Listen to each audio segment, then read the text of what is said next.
mentioned delegation, and I think delegation is a huge part of leadership, especially the higher up you go. Did that come easy for you to just automatically delegate things? Was that something that you had to spend some time getting comfortable with and learning how to do?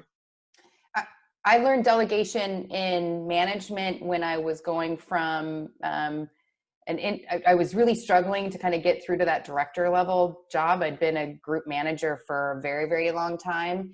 And so it was two things. One was that mental switch where it's no longer about proving my value. It's actually about empowering a team and wanting to lift them up.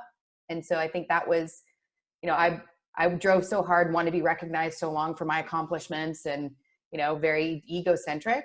And to realize and be coached, frankly, I had an awesome coach who helped me realize that my value would be in delegating, empowering, and lifting up the team